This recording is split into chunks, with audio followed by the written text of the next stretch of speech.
Pocong Kuburan Keramat. Saya masih ingat betul waktu itu, malam Jumat Kliwon. Saya bersama 3 teman nekat melakukan uji nyali di kuburan keramat di kampung sebelah. Kuburan itu terkenal karena sering ada cerita seram.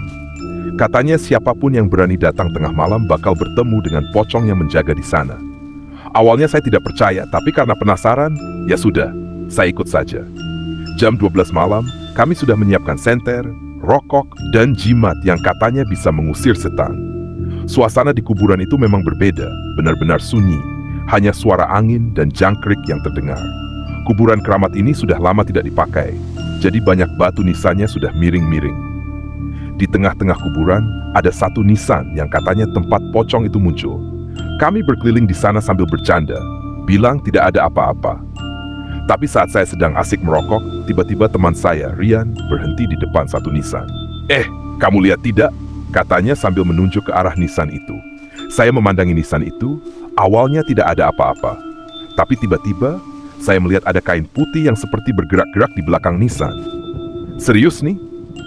Saya berusaha tetap tenang, tapi jantung saya sudah berdebar-debar tidak karuan.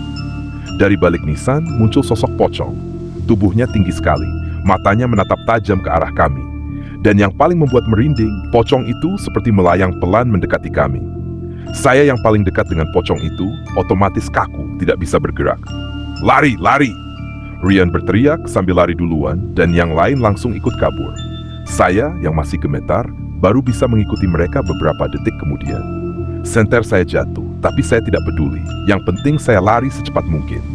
Saat sudah sampai di jalan besar, kami berhenti untuk mengatur napas. Saya melihat ke belakang, tidak ada pocong yang mengikuti. Tapi teman saya, Benny, wajahnya pucat sekali. Saya lihat dia mengikuti kamu, Wan, katanya sambil menatap ke arah saya. Saya langsung memeriksa tubuh saya, tidak ada apa-apa. Tapi di leher saya, ada bau kembang 7 rupa yang tiba-tiba sangat menyengat.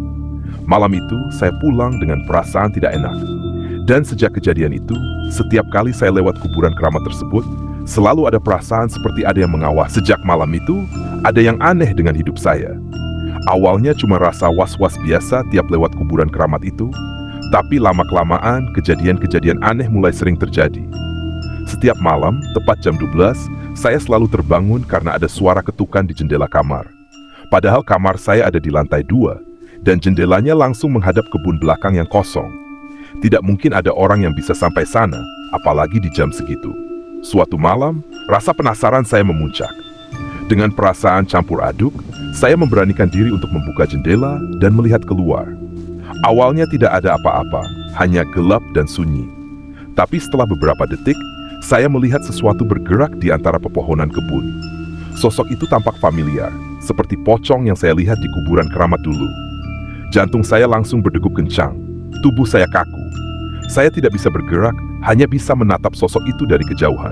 Pocong itu tidak bergerak cepat, dia hanya berdiri, diam di bawah pohon sambil menatap ke arah saya.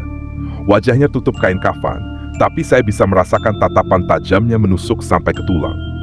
Saya buru-buru menutup jendela dan menarik selimut, berharap itu hanya mimpi buruk.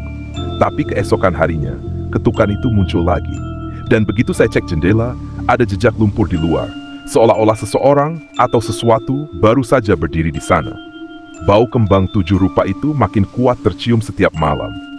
Saya mulai tidak tahan, sampai akhirnya saya cerita ke teman-teman yang waktu itu ikut ke kuburan. Kayaknya pocong itu ngikutin kamu, Wan, kata Rian sambil menghisap rokoknya. Kita harus balik lagi ke kuburan keramat itu, mungkin ada sesuatu yang belum selesai. Dengan perasaan ragu, saya setuju. Malam Jumat berikutnya, kami kembali ke kuburan keramat itu. Kali ini tidak dengan bercanda atau uji nyali, tapi dengan niat ingin meminta maaf dan mengakhiri semua ini. Sesampainya di sana, suasana jauh lebih mencekam daripada sebelumnya. Angin dingin berhembus kencang, dan kuburan itu terasa semakin gelap. Kami berkumpul di depan nisan tempat pocong itu muncul dulu. Dengan suara gemetar, saya mengucapkan permohonan maaf. Kalau ada yang salah, saya minta maaf. Tolong jangan ganggu saya lagi. Awalnya tidak ada respons, hanya angin malam yang berdesir pelan. Tapi kemudian, tiba-tiba angin berhenti total, dan suasana jadi sunyi. Di tengah keheningan itu, terdengar suara kain yang terseret di tanah, diikuti oleh bau busuk yang menyengat. Perlahan dari balik pohon, pocong itu muncul lagi, kali ini lebih dekat dari sebelumnya. Kami semua diam, tak ada yang berani bergerak. Tanpa disangka, pocong itu hanya berdiri di sana, menatap kami dengan matanya yang kosong, sebelum akhirnya menghilang begitu saja ke dalam kegelapan. Tidak ada yang berbicara setelah itu, kami semua langsung pulang dengan pikiran campur aduk. Setelah kejadian itu, ketukan di jendela saya berhenti, dan bau kembang 7 rupa itu perlahan menghilang. Saya tidak tahu apakah pocong itu benar-benar memaafkan atau hanya merasa cukup dengan kedatangan kami kembali ke kuburan. Yang pasti sejak malam itu, saya belajar satu hal penting. Jangan pernah meremehkan tempat yang dianggap keramat. Apapun yang ada di sana, entah itu nyata atau tidak, lebih baik dihormati daripada dicoba-coba. Dan sampai sekarang, setiap kali ada yang mengajak uji nyali ke kuburan keramat itu lagi, saya cuma tersenyum dan bilang, kamu aja sendiri.